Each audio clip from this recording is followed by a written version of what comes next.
This is an ABP Life podcast.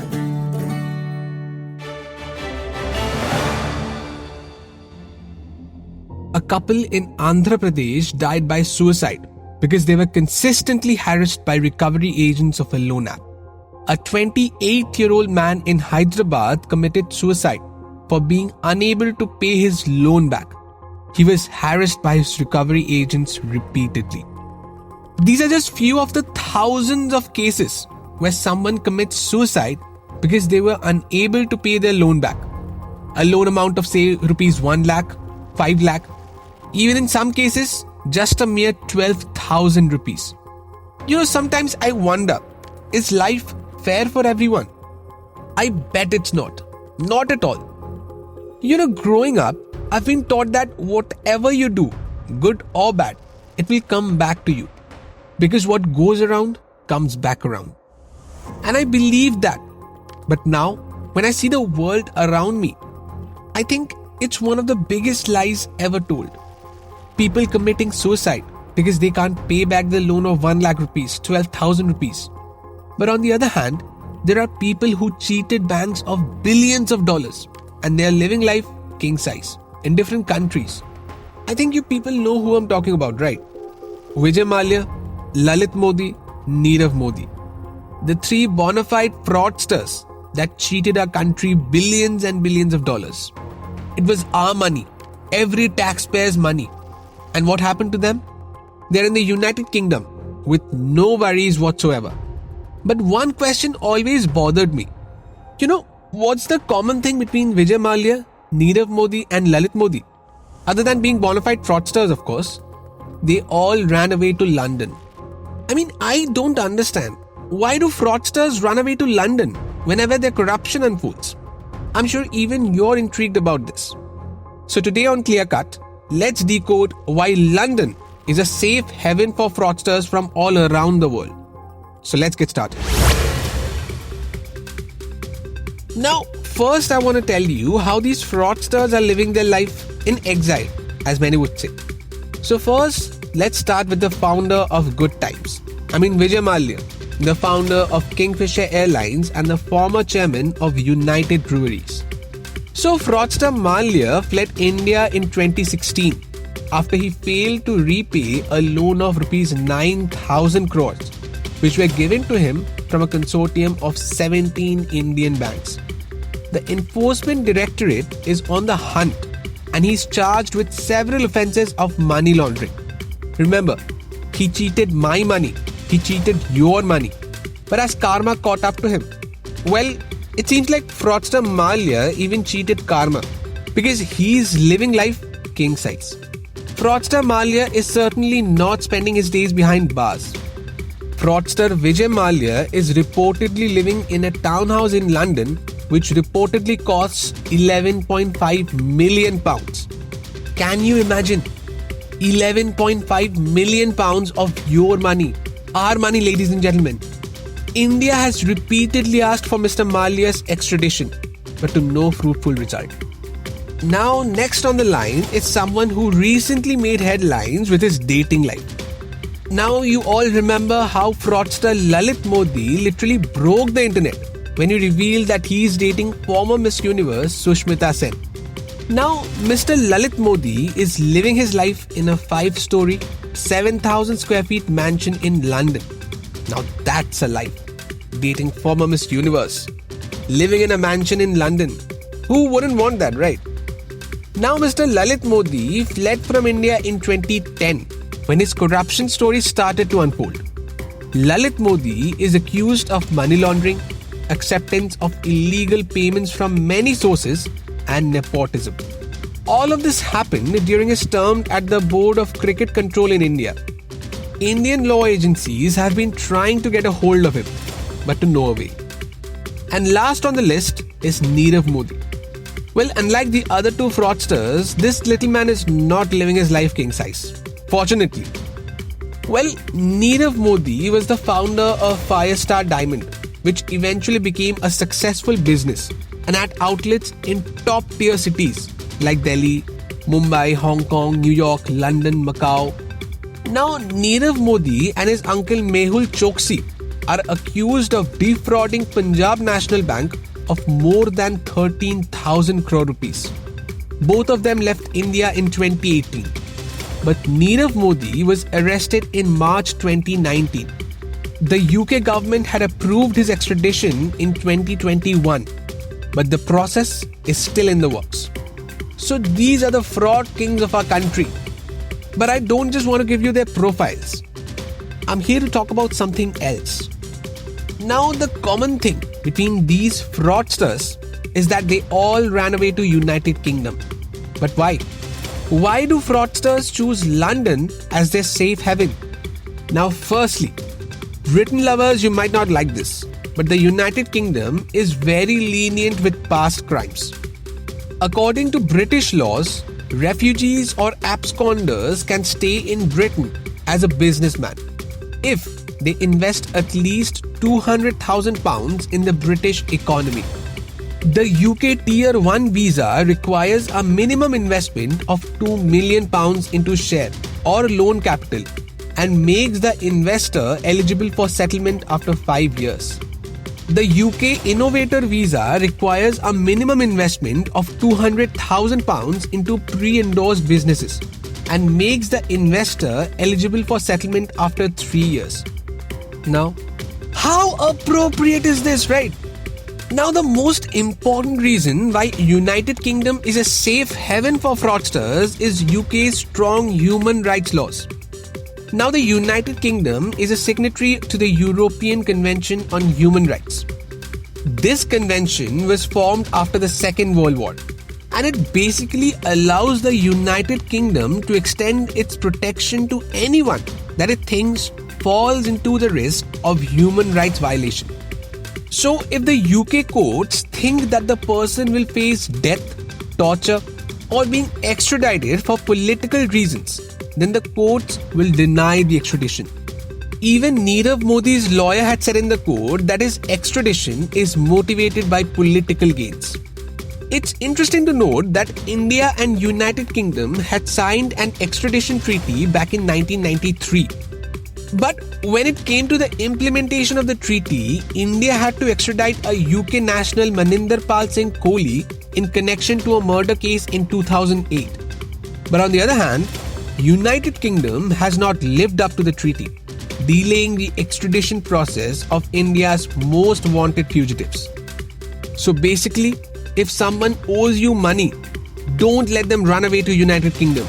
And now to speak further on this, we have ABP's international correspondent Mr. Pranay Upadhyay joining us on the show today. So welcome to Clear Cut, sir. It's a pleasure to have you on the show again. Thank you very much, Rudashish. It's always a pleasure to talk to you. Same here, sir. So what's the interesting topic today? The interesting topic is that I've borrowed some money from my friend. So I was wondering, should I run away to London like Nirav Modi, Lalit Modi? Provided you should have that kind of money. Do you have? That's the problem, sir. That's the basic issue. Don't think about evading the law. But as I was researching for this topic, I found out that all of these individuals are living life king size in London. They have bought mansions worth millions of pounds. They are dating former Miss Universe. They have everything in life. But back here, they are wanted fugitives. So, how does it affect? And another important aspect is the extradition process. It's a very elaborate process. And some way or the other, the United Kingdom has always delayed it for obvious reasons. So, what do you think? How does it affect the relations between UK and India when a continued delay is happening for this extradition? So there are two aspects of this entire issue.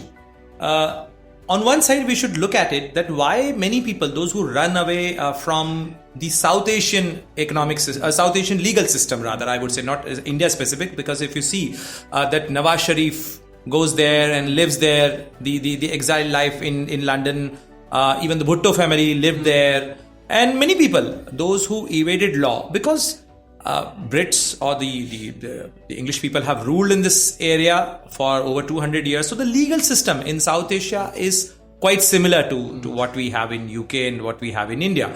And therefore, they know the lacunas. The lawyers in the legal system of UK, the lawyers, they very well know that what could be the lacunas in our legal system and how to evade that legal system and penalties. More so, there are very stringent human right, structure there in place in UK because of the EU environment.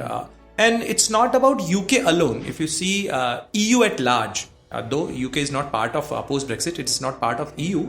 But if you see, like many criminals, they run away and then they take, see the Abu Salem case, his extradition was also, there are still many riders as far as his punishment or his, the legal issues pertaining to his extradition are still there applicable on India. So, similarly, like if you see why many people or many such economic offenders, they run away to UK and they try and harness, or rather they try and use the legal lacunas available or the legal avenues available in their system as well as in our system. And as I mentioned about the human rights organization, so they always take I am in depression and I have developed suicidal tendencies. The recent plea placed by the Nirav Modi. So, or the kind of argument placed by Vijay Mallya to stop his extradition, that the Indian jails do not have those kind of facilities. So, there is a sensitivity in the UK legal system, in the British legal system for these kind of issues, and they try and use those arguments. So, that is the one reason. Second reason is they have a lot of money, and Britain has it's a hub for the international law. Like many fine lawyers are there, legal chambers are there, and they can always find a way out to evade that thing. But eventually, if you see, look, with every step, people like Nirav Modi, Lalit Modi, or Vijay Mallya, they are exhausting their legal options. If you see the progression of the legal case of Nirav Modi, every step, the current status of his case is that he has filed an application with the High Court of London to get approval for his appeal. And if court feels or the court thinks that he has some ground, he'll get that approval. Otherwise, he has to directly approach to Supreme Court. And if he doesn't get that, then he has to go to the Privy Council, which is, though these are the countable steps. But can he move that forward? People have tried in past to get some kind of relief from the Privy Council or the EU Human Rights Council. It's very difficult. It's very, very difficult. So the case is progressing. As a state, India has been able to put the pressure on the British government, and so far it is yielding. It's not on part of the UK government that they are deliberately hiding these economic offenders. But as a rule-based society, as a government, there is an independent judiciary. And these people, by virtue of them having a lot of money, and most of the money, is owned by the Indian banks, or it's basically the Indian... It's our money. It's our money. It's my money. Exactly. It's our money. So they are having a fun time with our money and playing with our money. But yes, eventually, I don't think so that they would be able to evade it for long. Now, yes, it is long indeed. But you have to be patient, you have to see, because it's a judicial process, it's a legal process, and I think they know very well. That's why they go to these countries. They don't go to places like Dubai or where they think that their extradition can be delayed. Now, Nirav Modi's lawyer has repeatedly said in the courts that the extradition behind him is because of political gains. So whenever the court hears that this is for a political gain, then this is a human rights case. So we can't extradite. So their process gets delayed. So do you think that Indian politics is responsible for the continuous delay in these extradition cases? I don't think so, because he's a fugitive. He's an economic offender. He ran away to evade the Indian legal system.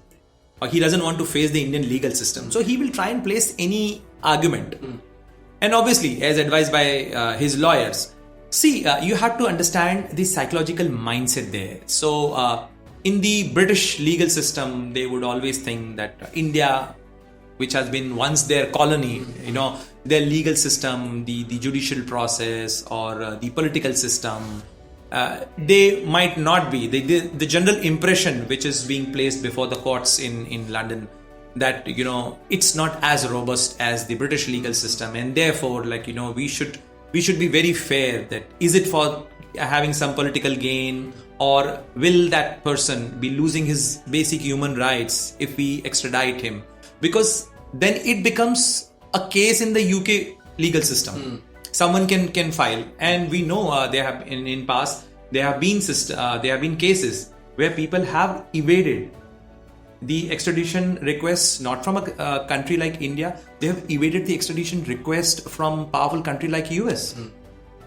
So there have been instances, there have been cases, and therefore they are trying to evade the legal system of India by placing these kind of argument. But if you see the trajectory of such cases, in the Nirav Modi's case also, look, his plea to evade the extradition to India has been rejected by the UK courts, by the lower court, by the special court, by the London High Court. Every time the UK Home Office has already signed his extradition.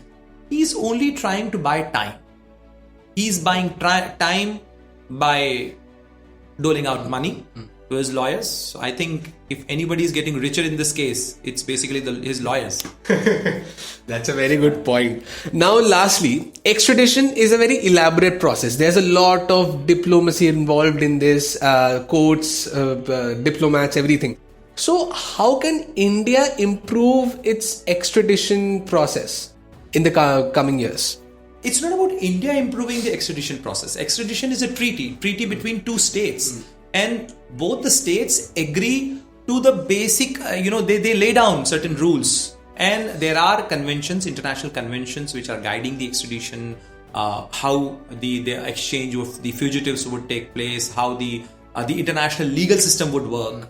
Like say about in case of the terror cases, the financial crime cases, the civil matters. So there are rules in place, and the extradition process, which is agreed between India and UK, has been signed in 1992.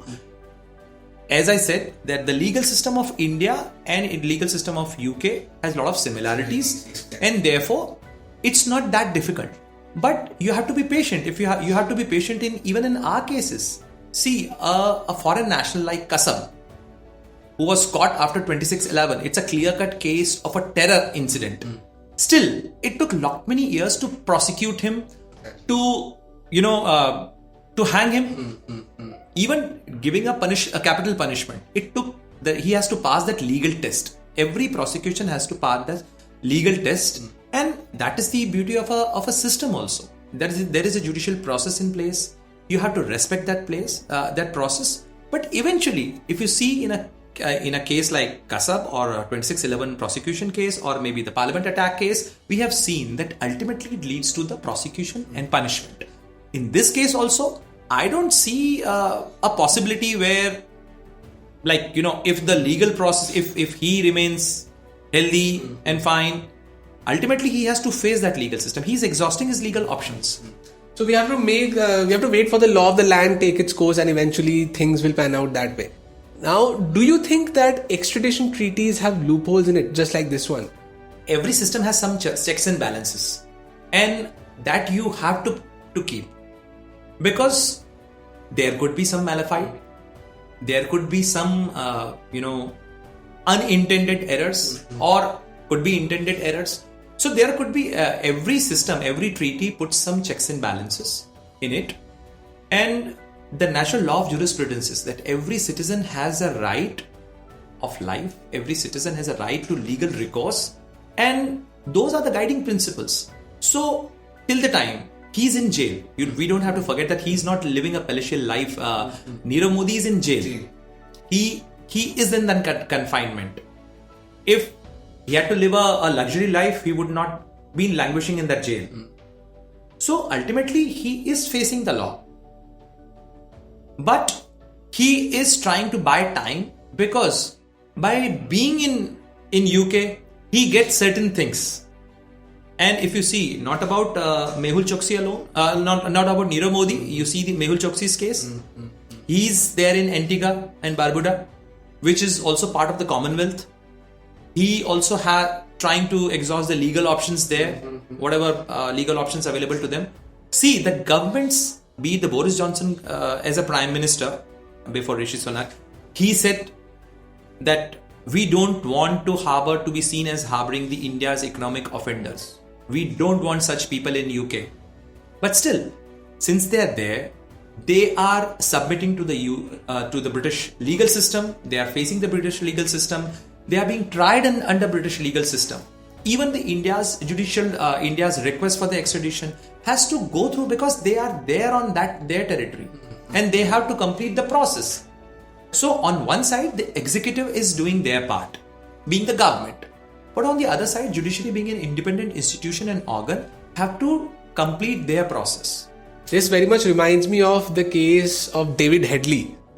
Whereas when he was caught in Atlanta, now he's serving a 35-year jail term in Chicago. Indian intelligence agencies also tried to extradite him, but that was not the case because the US interrogated him. They allowed some time for interrogation for the Indian agencies, but they didn't extradite him completely to India.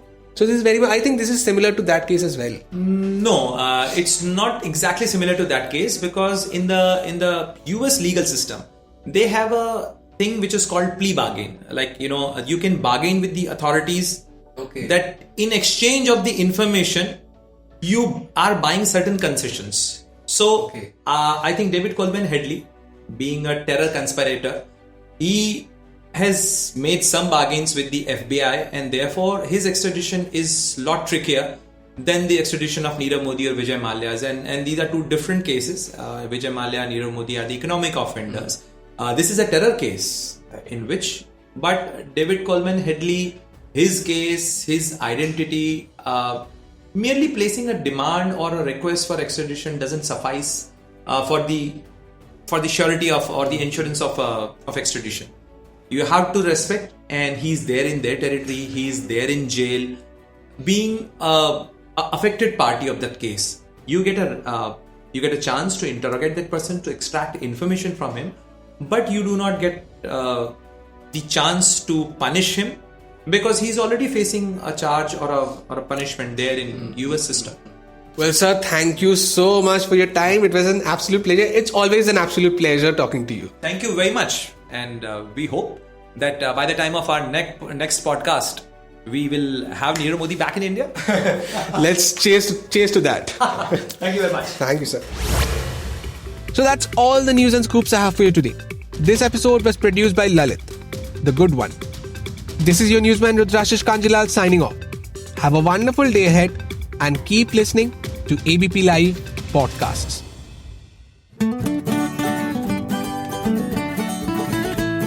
This is an ABP Live podcast.